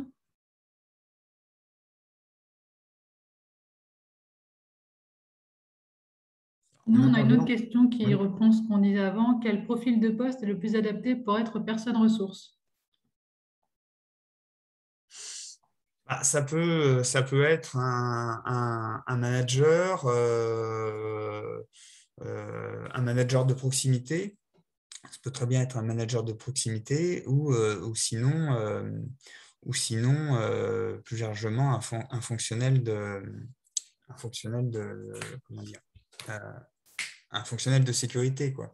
Si votre établissement a notamment déjà, par exemple, un responsable prévention, un responsable sécurité environnement, ça peut tout à fait être le profil type, en fait, pour en faire une personne ressource sur le projet de prévention des TMS de l'établissement. Mais surtout, il faut que cette personne soit volontaire à suivre cette formation et aussi que vous lui attribuiez du temps nécessaire pour qu'elle puisse derrière faire les actions qui sont demandées dans le cadre de cette démarche de prévention des TMS. Alors après, pour compléter, c'est vrai que dans les EHPAD, on n'a pas de fonctionnel sécurité environnement dans les structures. Hein. Donc, c'est vrai que voilà, c'est la difficulté que l'on a, c'est de trouver une personne qui souhaite être la personne ressource au sein de l'établissement, qui va être qui peut être une infirmière ou une soignante. Ça dépend. Voilà. Donc, dans les structures, voilà, on n'a pas des fonctionnels. Ça va dépendre en fait vraiment de la taille en fait de la structure. Certaines structures sont des groupes, donc là pour le coup, dans certains groupes, il existe en fait effectivement des fonctionnels de sécurité qui peuvent être souvent d'ailleurs basés dans une direction régionale. C'est ce qu'on disait tout à l'heure. Enfin, c'est ce que je disais notamment en introduction sur ma partie. Donc ça peut très bien être effectivement un fonctionnel de sécurité qui est effectivement au niveau d'une direction régionale quand il s'agit d'un groupe. Sur les plus petites structures, c'est là où il va falloir choisir. Est-ce qu'on va former plutôt une personne ressource du projet de prévention, c'est-à-dire qui sera aussi en même temps chargée non seulement de la mise en œuvre opérationnelle de la démarche, mais aussi de l'animation et de l'élaboration du projet, ou est-ce qu'on va plutôt choisir la formation courte chargée de prévention des TMS, où là, l'idée, c'est plutôt de former quelqu'un qui sera centré uniquement sur la mise en œuvre opérationnelle en fait, de la démarche, sachant que pour ce qui est de l'élaboration et de l'animation du projet, là, ça sera dans ces cas-là à la charge en fait, du chef d'établissement. Donc, tout va dépendre effectivement de la taille de votre structure et des moyens dont vous disposez en termes en termes de ressources humaines, en fait, en définitive. Mais les deux, en tout cas, sont possibles. Si effectivement on est plus sur une petite structure sans fonctionnel de sécurité, là, peut-être que vous irez vous orienter plus à faire monter en compétences un cadre de santé ou une infirmière pour en faire effectivement le ou la chargée de prévention des TMS, donc par le biais de la formation simplifiée, quoi, par exemple. Mais là encore, en fait, vous avez en fait la liberté du choix de qui vous voulez faire monter en compétence et sur quel dispositif de formation en fonction de la taille de votre structure. Plusieurs d'entre vous indiquent les difficultés à trouver une personne ressource dans les établissements de santé. On le conçoit et on le comprend tout à fait vu les tensions qui existent actuellement dans ce secteur d'activité. C'est la raison pour laquelle plusieurs options s'offrent à vous. Vous avez la possibilité de faire appel à des IPRP ou à des cabinets ergonomes spécialisés et qui pourront vous aider et vous accompagner dans cette démarche. Oui, aussi, oui, effectivement. Après, ça, voilà, l'idée de faire monter en compétence, c'est vrai que c'est ce qui est le plus souhaitable possible, puisque après, la compétence étant en interne, c'est aussi le meilleur moyen de faire évoluer la culture de l'entreprise et de pérenniser la démarche. Mais après, tout va dépendre effectivement aussi de vos possibilités. Et vous avez aussi, comme vient de le dire Nathalie, recours à des compétences extérieures, si possible. Il y avait aussi une question à savoir, est-ce que le DRH peut se substituer au directeur d'établissement pour aller à la formation? Alors, j'imagine pour aller à la formation qui est proposée pour les dirigeants. Alors, il faut savoir que cette formation qui est proposée pour les dirigeants s'adresse comme, bien sûr, plutôt à un public de dirigeants, de chefs d'établissement, à son délégataire. Donc, au délégataire du dirigeant. Mais quand on parle de délégataire, ça veut dire de quelqu'un qui a vraiment une vraie délégation de pouvoir. Ce qui sous-entend quelqu'un qui a la capacité à définir la stratégie et le pouvoir de définir la stratégie de prévention de l'établissement et à engager des moyens derrière. Notamment à décider aussi des investissements en la matière. Ce n'est pas juste un bout de papier, en fait. La directrice de Domus Vie vient de se connecter, donc nous allons lui laisser la parole pour qu'elle puisse présenter ce qu'ils ont mis en œuvre ces dernières années et nous reprendrons les questions et les échanges à la suite de sa présentation.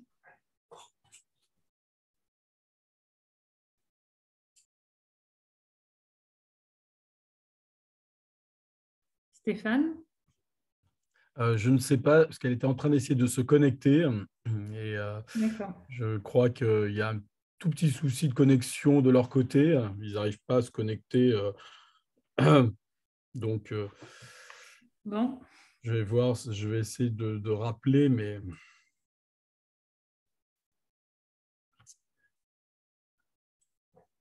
Alors, peut-être qu'il y a d'autres questions. Je vais essayer de la recontacter. Merci.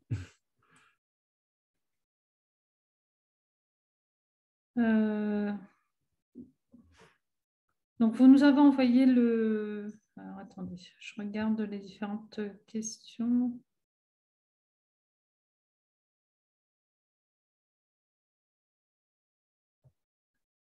Donc, l'un d'entre vous indique que les outils de pilotage de la démarche sont assez lourds. C'est des outils que nous vous proposons. Rien ne vous empêche d'utiliser vos propres outils. L'objectif étant de mener une démarche de prévention des TMS au sein de vos établissements et de faire une analyse sur un poste que vous aurez identifié comme étant prioritaire et d'élaborer ensuite un plan d'action qui vous permette de définir les actions prioritaires à mettre en œuvre pour réduire l'exposition au TMS.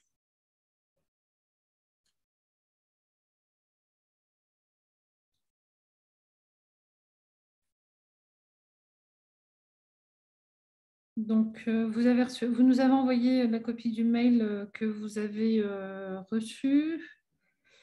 Donc, en effet, c'est en lien avec votre sinistralité et qui est supérieure à 0,25. Donc, c'est des actions qui sont alors, indépendantes. Oui et non, en fait, qui sont finalement en cohérence avec la démarche TMS Pro, et celle-ci, en fait, vous invite à élaborer un accord de prévention au sein de votre établissement suite à votre sinistralité élevée.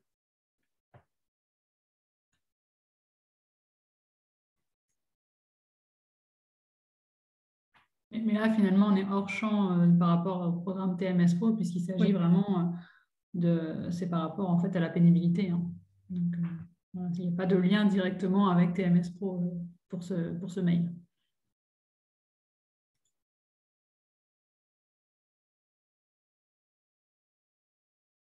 Après, on avait encore une question sur PRAP2S, effectivement, une contrôleuse de sécurité qui aurait indiqué à une personne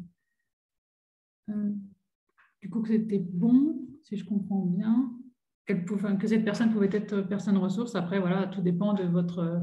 Comme disait David, est-ce que cette personne a un rôle d'animation? Est-ce qu'elle a les compétences? Voilà, après, c'est aussi le contrôleur qui juge selon les situations. Après, ça, genre, pour définir si vous avez déjà une personne compétente ou non dans votre établissement, dans tous les cas, ça reste à votre main.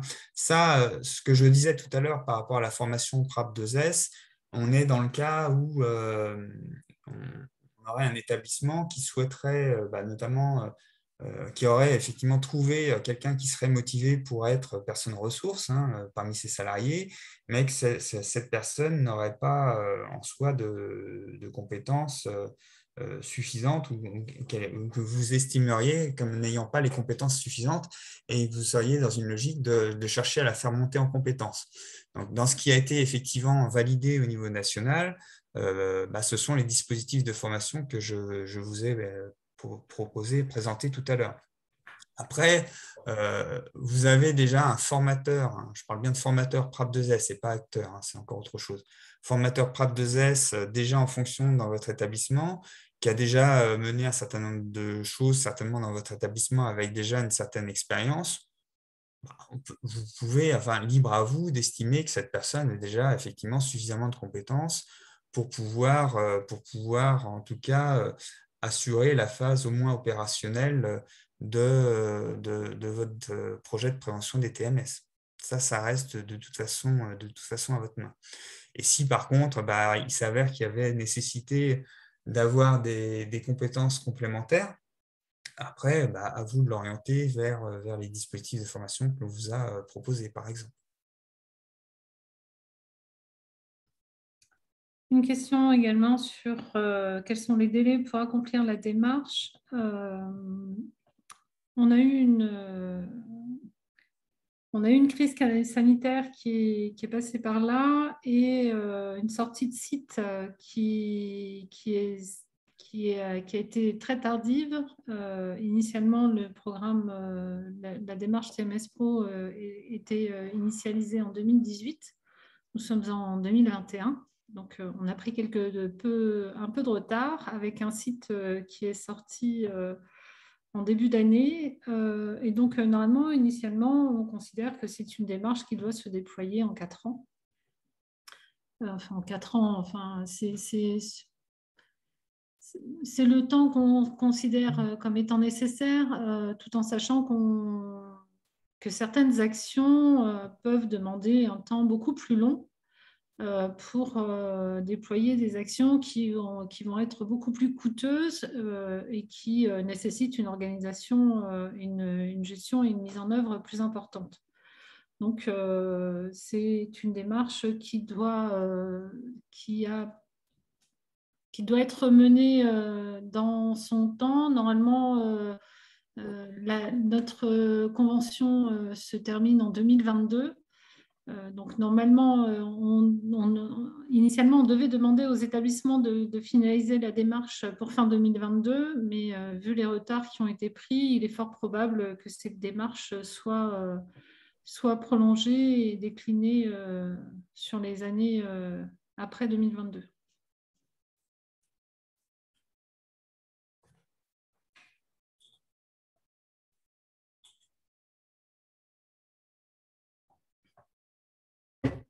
Alors, je ne suis pas arrivé à voir la directrice qui devait nous faire un retour d'expérience en fait, sur la démarche TMS Pro aujourd'hui. Alors, je ne sais pas si le contrôleur de sécurité, Olivier Poisson, est disponible pour faire un petit retour de 2 minutes de l'expérience de cet établissement. Voilà, je ne sais pas si il m'entend. J'avais vu qu'il était présent. Oui, Stéphane, je t'entends. Je mets ma caméra et j'essaye de vous dire 2 mots de la démarche. Très bien, merci beaucoup. Voilà.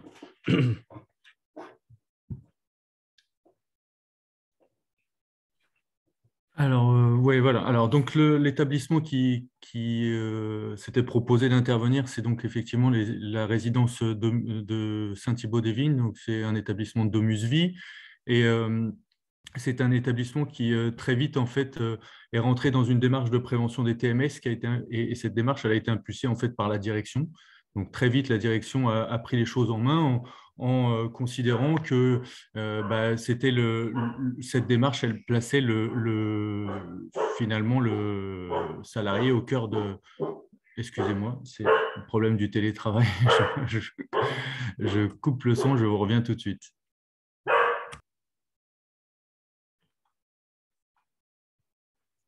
Les aléas du direct, comme on dit.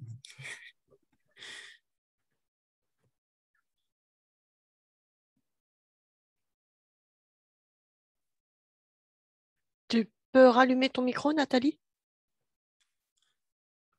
Pardon, je disais qu'on allait profiter de ce temps de pause pour répondre à une question qui a été posée, j'imagine, par une personne d'un service de santé au travail. Donc, quel est le rôle de la médecine du travail dans cette démarche?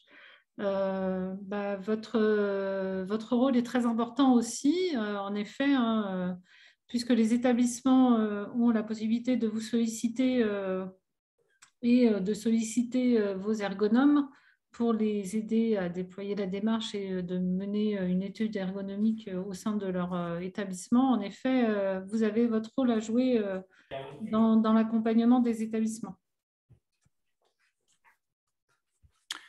Excusez-moi, je me revoilà disponible. Excusez-moi. Donc oui, je disais que la direction très vite est rentrée dans cette démarche de prévention des TMS avant même d'ailleurs qu'elle soit ciblée TMS Pro. Le programme n'a fait que la renforcer dans sa volonté finalement de placer le salarié au cœur de la démarche. Et ils ont associé, ce qui était plutôt intéressant, c'est qu'ils ont associé cette démarche de prévention pour les salariés, ils l'ont associé aussi avec la préservation de l'autonomie des résidents. Et ils ont placé très vite un objectif de zéro portage pour les salariés, mais également aider le résident à conserver une certaine autonomie. Et donc, si le résident conserve une certaine autonomie, c'est autant de gestes de moins pour les personnels soignants. Donc, c'était plutôt intéressant.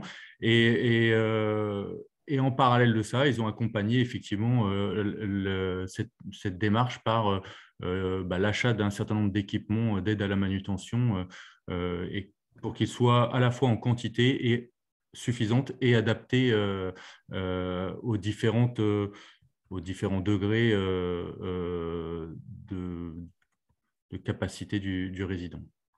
Ouais. Alors, tout ça, c'est à froid. Ce que je peux vous dire là, à froid, c'est un peu rapide. J'espère que j'ai été clair en quelques mots. Ce que j'ai compris en échangeant avec l'établissement, c'est qu'ils ont eu des résultats, en fait, c'est-à-dire qu'ils n'ont plus d'accidents du travail liés à la manutention. Hein. Voilà, c'est ce que j'ai compris lors de nos échanges. Oui, c'est ça. La sinistralité, en tout cas, a très fortement baissé. Ils en sont satisfaits et du coup, ça les motive pour continuer, c'est sûr.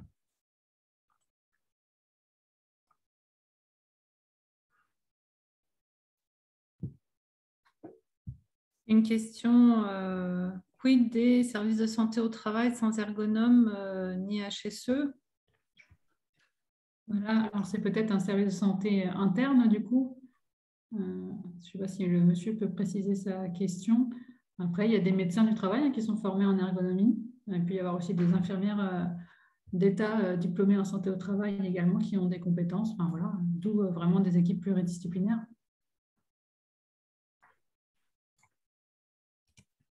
Mais voilà, bon, je pense que vous l'avez tous compris, ça nécessite effectivement des compétences pour mener à bien une démarche de prévention des thèmes. Et c'est sûr que si on n'a pas de compétences, il faut se former ou il faut chercher à l'extérieur. Je pense que tout le monde l'a bien compris. Bon, très bien. Juste peut-être une dernière chose, peut-être pour éclairer un petit peu mon propos, si on a encore le temps tout à l'heure, par rapport à la question qui était posée sur est-ce qu'un formateur PRAP 2S pourrait faire office de personne ressource? Il faut quand même savoir que la formation de formateur PRAP 2S, en fait, la mission d'un formateur PRAP 2S n'est pas exactement la même, hein. Sa mission principale, c'est quand même bien en fait, de mettre en œuvre en fait des formations PRAP en fait dans l'établissement, et pour le coup est quand même très orienté sur la construction de formations PRAP dans l'établissement et l'animation de ces formations dans l'établissement. Alors après, il peut aussi être support bien sûr, et aider l'employeur notamment pour ce qui touche à la prévention des risques liés à l'activité physique. Mais dans l'état actuel des choses, c'est quand même pas sa mission, c'est pas forcément sa mission première pour laquelle il a été formé. Voilà. Donc, il sera peut-être un peu moins à l'aise, notamment sur la partie analyse fine en fait d'une situation de travail, pour pouvoir arriver à aider à dégager après derrière des mesures de prévention. Alors, David, ça complète, il y a une autre question sur les ergothérapeutes qui ont également de nombreuses compétences pour cette démarche, analyse de situation de travail, préconisation d'aide technique. Voilà. Oui, alors effectivement, alors après, comme on le disait, ça après, c'est à chaque établissement de voir si parmi son personnel, il a déjà des gens qui seraient en compétence pour travailler sur ces projets de prévention des troubles musculo-squelettiques. Alors effectivement, les ergothérapeutes ont déjà dans leur cursus initial un certain nombre de connaissances sur la question. Après, rien n'empêche, donc ça doit déjà se discuter en fait avec la personne, et rien n'empêche en fait de compléter déjà ses connaissances métier en tant qu'ergothérapeute par une formation plus dédiée à la prévention des risques liés à l'activité physique, enfin liés à la prévention des TMS, notamment formation personnes ressources ou formation chargée de prévention des TMS. Sachant qu'un ergothérapeute, à la base, lui, il est plutôt formé par rapport au patient, en fait, en lui-même, mais pas forcément originellement dans une logique de prévention des risques pour les salariés. Je peux me permettre de rebondir parce qu'il y a des idées qui me viennent maintenant un petit peu plus dans le détail. C'est vrai que l'intérêt de l'établissement qui devait intervenir, c'est qu'ils avaient aussi à disposition une personne ressource là pour le coup et qui est formatrice de formateurs. Qui consacre beaucoup de temps à former le personnel et des personnes, on va dire, support. Et en fait, il y a un binôme qui est construit avec la directrice de l'établissement pour que justement il y ait ce pilotage qui soit fait par la directrice, mais de manière conjointe avec la formatrice. Et ce binôme-là permet justement le bon déploiement de la démarche et de tenir dans le temps et de faire une démarche plutôt pérenne, déployer une démarche pérenne. Alors, je vois une question, peut-on avoir la présentation de la structure qui était citée? On va essayer de vous, en vous envoyant la présentation, il y avait un petit film de 3 minutes qui expliquait un petit peu, qu'ils ont tourné apparemment interne. S'ils nous donnent l'autorisation, on pourra vous le mettre à disposition.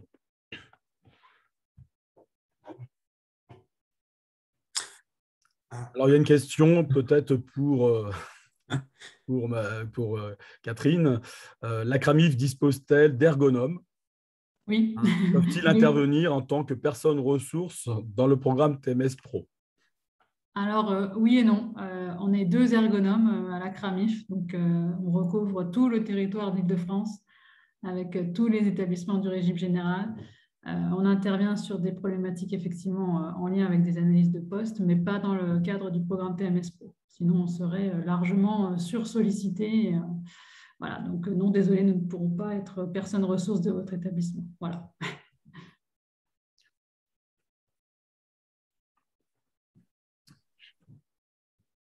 Bonjour. Je crois que Madame Covalizin a réussi à se connecter. Oui, bonjour. Je suis là. Désolée, du coup. Ah, très bien. Alors, c'est vrai qu'on arrive à la fin. Voilà, merci de vous être connectés. Voilà, si on est un petit peu en retard, mais si vous pouvez nous expliquer, voilà, en 5 minutes, parce qu'on arrive, voilà, on a débordé notre temps, en 5 minutes, un petit peu la démarche de prévention au sein de votre établissement. Merci. Ok, Merci bon, beaucoup. je vais faire synthétique alors. Voilà. Du coup, j'ai compris le message. Du coup, on est inscrit dans TMS Pro depuis 2015. Alors moi, je n'étais pas encore à la direction de l'établissement, hein, ça avait déjà été inscrit avant mon arrivée. De 2015 à mon arrivée, en fait, il y a eu beaucoup de formations en interne sur un projet à développer sur le soin d'autonomie. Donc, en fait, c'est cette démarche qui a été mise en place au sein de l'établissement, ce qu'on appelle donc le soin d'autonomie, le zéro portage. Je vais vous expliquer après en 2 mots en quoi ça consiste. En tout cas, en termes de retour, si on peut dire sur investissement, je ne sais pas si on peut le dire comme ça, mais en tout cas, aujourd'hui, on a 0 accident du travail pour port de charge. Donc, c'est un vrai résultat, c'est vraiment concret. Et on a divisé limite par 3 le nombre d'accidents du travail. Donc, il y a un vrai retour et c'est vraiment significatif. Comme quoi, ça marche. Voilà. Donc, sur le soin d'autonomie, la démarche, c'est de partir du principe que non, le métier d'aide-soignante n'est pas forcément pénible, n'est pas forcément dur physiquement, en tout cas. Il y a des moyens, il y a des possibilités, il y a du matériel adapté pour, et qu'aujourd'hui, les aides-soignantes dans l'établissement ne portent plus de charge, c'est-à-dire qu'ils utilisent vraiment tout le matériel dédié. Donc, c'est toute une démarche à mettre en place qui ne se fait pas du jour au lendemain. Il faut faire un audit déjà du matériel existant, de l'organisation au sein de l'établissement, puisqu'il faut revoir aussi l'organisation en fonction de ça, pour permettre aux salariés de pouvoir utiliser le matériel dans de bonnes conditions et d'être formés, en tout cas, pour l'utiliser correctement. J'ai été synthétique, là. Oui, oui, je ne pouvais pas être plus synthétique. Donc, j'avais prévu de vous envoyer une petite vidéo qui vous fait parler du soin d'autonomie qui dure 5 minutes, mais ça risque de dépasser le temps, peut-être imparti. Ce qu'on pourra, est-ce que ça ne vous dérangera pas qu'on puisse la diffuser aux participants? Oui, d'accord. D'accord, voilà. Ok, je verrai avec vous sur le côté technique, c'est ça? C'est très bien. Ok. Et Voilà. alors, moi, j'ai une question à vous poser. Oui. Quelles ont été vraiment les difficultés au sein de votre établissement à mettre en place une démarche de prévention que vous avez, vous, voilà, vécue voilà, auprès de vous ou vos équipes, hein, vos salariés? Je dirais, alors, ce n'est pas forcément une difficulté, c'est d'être prêt à revoir vraiment l'organisation, se réinterroger sur une organisation qui paraissait être cohérente ou adaptée et qui finalement, en ouvrant le dialogue, en ouvrant les discussions et en prenant en compte cette démarche, finalement, faut vraiment être prêt à entendre qu'il faut revoir l'organisation pour que ça fonctionne. Je pense que c'est plus ça le point de départ. Et je vais en profiter en même temps, puisqu'il y a eu des questions tout à l'heure. On nous a parlé surtout de la personne ressource au sein d'un établissement. Quel type de personne vous avez identifié et comment vous avez fait pour… Alors, en effet, pour continuer dans l'impulsion de cette démarche, parce que c'est bien de la lancer, mais il faut qu'un moteur sur site pour toujours être vigilant, pour former les nouveaux arrivants, pour sensibiliser les équipes toujours à utiliser ce matériel et toujours d'être dans cette démarche. Nous, on a pris en personne ressource une aide-soignante. Il n'y a pas mieux qu'une soignante pour parler aux soignantes au final, et qui est très motivée et qui est très dynamique justement et très présente dans l'établissement, ce ce qui permet vraiment de garder cette impulsion et de rester toujours vigilant sur cette démarche-là. Et si je ne suis pas indiscret, quel est le temps alloué que vous lui avez accordé ou si vous pouvez nous donner une estimation en fonction de votre établissement, hein, qui compte une centaine de lits, je crois, à peu près? 90, oui, 90 voilà. lits. Voilà, 90. Du coup, le temps alloué, je ne l'ai pas forcément quantifié parce que ça s'inscrit dans son temps de travail au final, puisqu'elle sensibilise ses collègues. Globalement, alors nous, maintenant, le travail est fait, donc c'est juste des petits rappels par moment. Donc, j'ai envie de dire que le temps aujourd'hui n'est pas énorme consacré à ça, mais c'est vraiment dans toute une logique de l'état d'esprit dans l'établissement. Ce n'est pas que sur les soignants, c'est vraiment la globalité. Donc, c'est des temps de regroupement en réunion, c'est des moments d'échange à ce moment-là. Ce n'est pas forcément en dehors du temps de travail pour le coup. Ça ne se quantifie pas comme ça. D'accord. Peut-être au départ. Justement, si je peux me permettre, sur le lancement en fait, de votre projet, pour le coup, vous êtes passé par une phase de repérage des différentes situations critiques et d'analyse de ces situations, j'imagine? Oui, tout à fait. On est parti d'abord d'un constat qui a été fait, mené pour voir où étaient les problématiques, où ressortait, entre guillemets, d'étudier tous les accidents du travail qu'il y avait au sein de l'établissement, pour en comprendre justement la majorité, parce que bien sûr, à zéro, ça n'existe pas non plus, pour y travailler justement. Et c'est vrai que le port de charge, finalement, c'était celui qui était le plus représentatif à cet instant, qui n'est plus le cas aujourd'hui. Donc, on a réussi à enrayer vraiment une grande partie de nos accidents du travail, en partie là-dessus. D'accord. Vraiment. Mais ça a généré aussi une diminution des autres accidents du travail aussi, parce que c'est une politique où tout le monde participe. C'est vraiment l'état d'esprit qui est lié avec cette démarche qui fait toute la différence aussi. Et à partir de là, c'est votre personne ressource qui a mené qui avait mené à l'époque des analyses. Alors, c'était plutôt Michel Nicolas au départ. Oui. Michel Nicolas, qui est du coup responsable de tout ce qui est prévention des risques professionnels au sein de l'établissement, qui a porté la démarche, elle, au départ. C'est elle qui a mené vraiment la démarche de départ et qui a formé notre personne ressource aujourd'hui. D'accord. Okay. Voilà. Donc, elle a formé un relais après, derrière, pour assurer la continuité, en fait, si j'ose dire. Mais tout à fait. Et notre personne ressource devient également formatrice des futures personnes relais sur les autres sites. Voilà. C'est vraiment important d'avoir une personne ressource qui maîtrise vraiment bien la politique de cette démarche. Merci beaucoup. Je vous en prie. Est-ce qu'il y a... Alors, on peut prendre peut-être encore une question pour une question ou deux, hein, maximum, puisqu'on arrive voilà, à la fin de ce webinaire. S'il y a une question dans le public, ou du moins voilà, dans ce Zoom. Bonjour. Bonjour. Je ne sais pas si on m'entend. On vous entend, allez-y. Oui, en fait, j'avais posé une question. J'aurais bien aimé avoir une présentation de l'établissement. Ça veut dire, vous avez dit 94 résidents, après le nombre de salariés, aussi un petit aperçu sur la sinistralité, les accidents de travail avant, après, si vous avez les chiffres. Alors, je n'ai pas les chiffres avec moi là de suite parce que je suis arrivée un peu en catastrophe après une réunion qui s'est éternisée. Ce que je peux vous dire, nous, c'est 90 résidents. C'est un 100% Alzheimer, donc c'est très particulier, c'est-à-dire que la prise en charge est quand même très lourde par rapport à un établissement dit classique, on va dire. Donc forcément, on est quand même sur une sinistralité qui était importante, de fait du public aussi, et qu'aujourd'hui, en termes de sinistralité, on doit être, si on est à 10 AT dans l'année, c'est le maximum. C'est-à-dire qu'on a vraiment diminué drastiquement les accidents du travail. À mon arrivée, on devait être, je crois, dans les 30, quelque chose comme ça. Donc, on a vraiment, c'est vraiment une diminution significative. C'est vraiment parlant pour le coup. Je ne sais pas si ça répond complètement à votre question, ou du moins, j'espère en partie. Oui. Merci. Oui. Merci. Je vous en prie. Bon, comme il n'y a plus trop de questions, voilà, bon. je tenais à vous remercier de votre présence. Désolé pour le retard. Bon, ça arrive. Voilà. Oui. Je voulais remercier aussi tous les intervenants de la CRAMIF, tous mes collègues, mais aussi vous tous d'être présents à ce webinaire. On a malheureusement un petit peu débordé puisqu'on essaie de répondre au maximum à vos questions. Surtout, n'hésitez pas à contacter vos antennes, du moins les antennes de la CRAMIF ou les contrôleurs de sécurité qui suivent vos établissements si vous avez des questions plus précises sur le déploiement de la démarche TMS Pro ou sur d'autres problématiques. Il ne faut surtout pas hésiter. Voilà, je voulais vous faire passer ce message. Très bien. Voilà. Pour nous, pour la CRAMIF, donc on était ravis d'avoir autant de personnes pour ce webinaire. Et on va clôturer ce webinaire aujourd'hui sur cette thématique.